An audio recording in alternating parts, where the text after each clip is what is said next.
Welcome to another segment of After Hours on Technically Speaking. In this session, I have a Q&A with executive coach and founder of Merging Path Coaching, Brooke's Elliot Scott. During the Q&A, we touch a bit on authentic vulnerability as well as having feedback with your manager, in addition to building better connections with your team. Now, this was actually recorded back in the early days of shelter in place and when everyone was getting ready to work from home.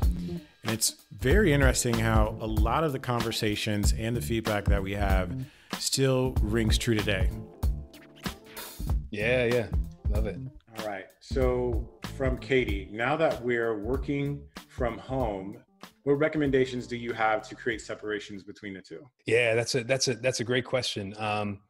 The first thing is to set those expectations with the people that you can at home and the people at work.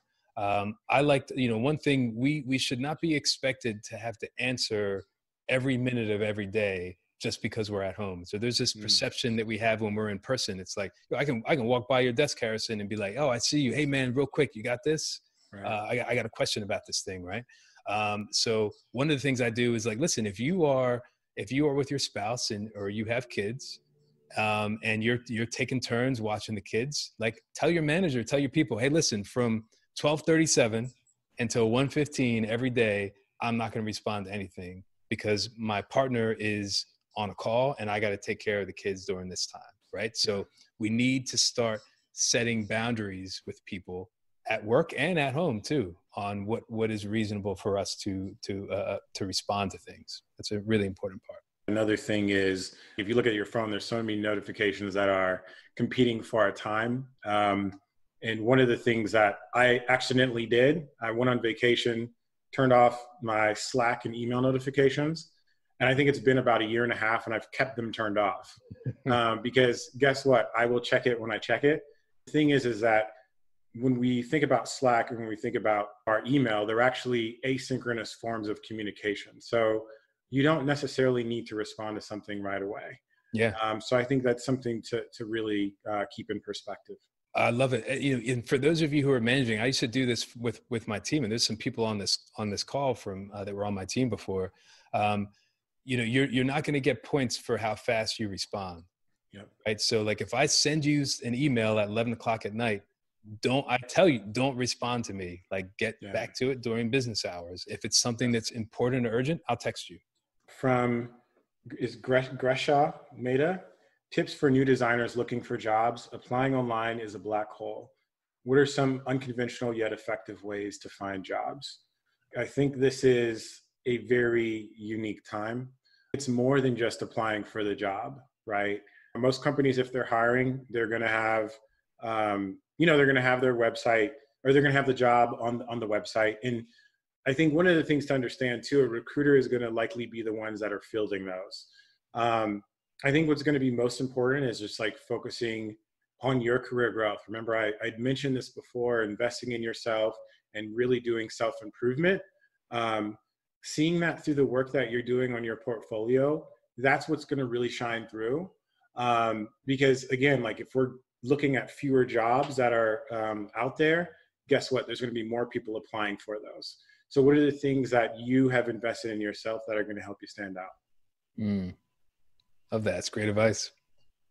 How do you handle a boss who says you need to work an 8-hour day? I personally don't think anyone works fully 9 to 5. A direct conversation with that manager. I would ask, are we sitting down and designing our alliances with those managers and letting them know our expectations? Because listen, especially now because we're all at home, if you have kids and a family, and even if you don't, a full solid 8 hours is not something that's reasonable for anyone to be doing right now.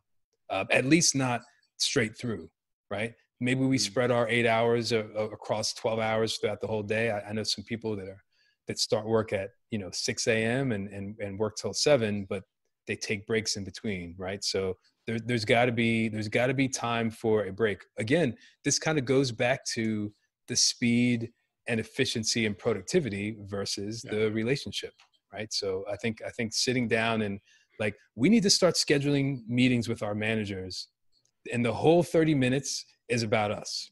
Yeah. Not talking about UX, not talking about building teams. We're talking about me and what's going on in my life and some of the things that I need and things I want to be aligned with. And, you know, don't leave the last 5 minutes of your 30-minute meeting with your manager to set expectations for what you need. Like, you deserve to have a full 30 minutes. So take it. Yeah. And I would say if you guys are not having consistent one-on-ones, you need to make that happen now. Yeah. That is going to be your biggest point of, again, bringing your perspective to the table. And again, like, you can't negotiate without bringing anything to the table. So just understand that piece, and you need to make sure that you're the one driving those one-on-ones. Like, your manager is not responsible for scheduling the one-on-ones with you. You should be driving those. All right. So have those transparent conversations, and you driving those. Because again, that also shows your drive as well, and your, the fact that you want to be more effective in the work that you're doing. Absolutely. Lenore just made a comment. How consistent is biweekly enough? I never let people answer a question with depends, but I'm going to have to use that now. It depends on what it is your team's working on. If your manager has the time, if you have the time, but I would try to get as many as you can. I love biweekly. Go for it. Yeah. If you can get that, at least ask for it. Yeah. Yeah. And I mean, for specifically in UX, we already have, I just want to, especially with this, we've actually had to, or I've evolved sort of how our team works. And I actually empower our team to say, hey, like, how can we connect more? So for one, in the design realm, we have our weekly critiques, which is where I can provide that feedback. And we have a weekly one-on-one. And then we also have group sort of settings. So there's a lot of opportunities where we can actually have those conversations. They may not necessarily manifest themselves specifically in a one-on-one.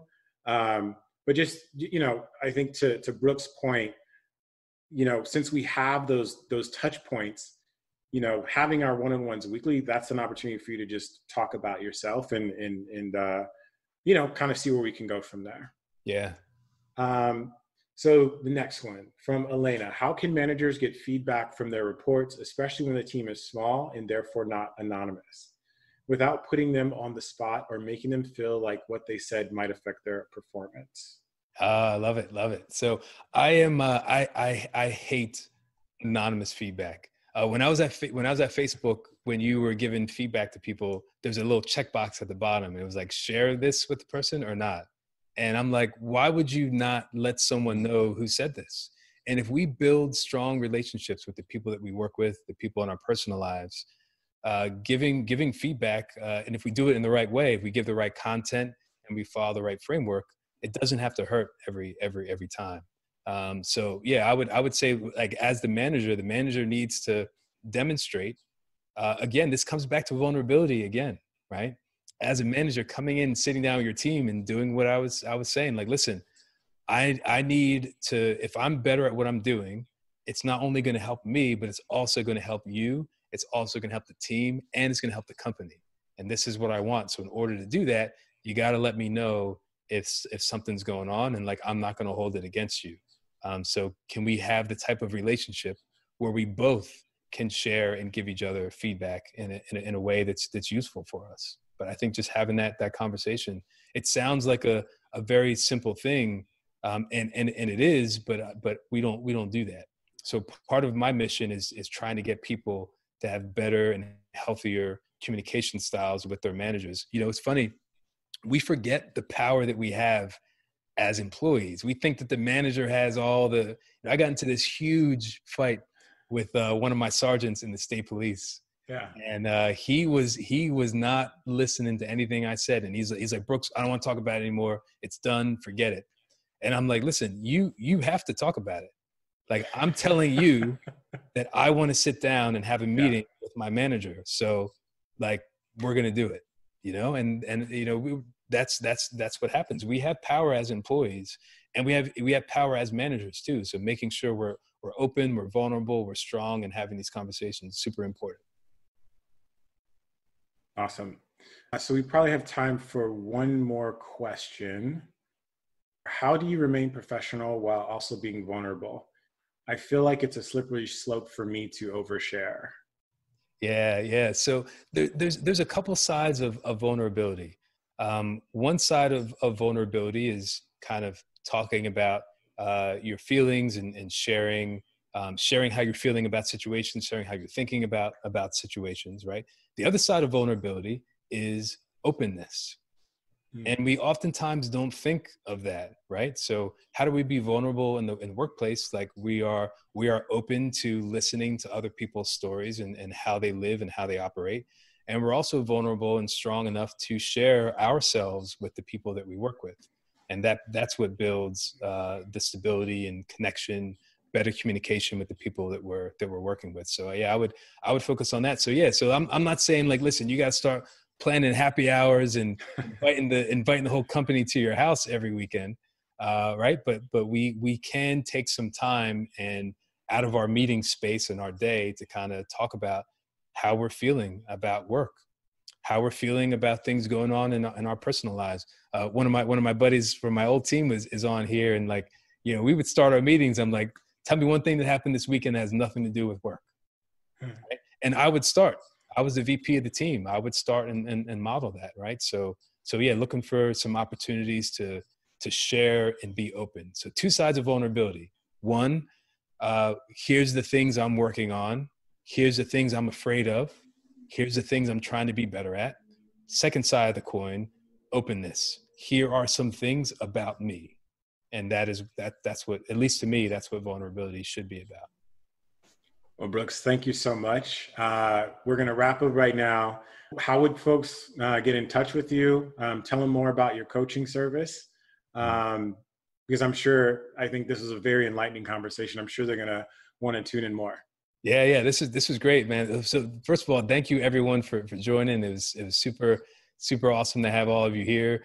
You can hit me up on mergingpath.com is my website. The name of the company, Merging Path, is guiding you from the path of where you are to where you want to be. So here's where we are right now. It doesn't matter what happened to us in the past. Here's where we are. Let's take this and come together. So you can hit me up on the website. I'd love to connect with all of you on LinkedIn. And yeah, shoot me an email, brooks@mergingpath.com, and looking forward to working with all of you and all of your teams as well.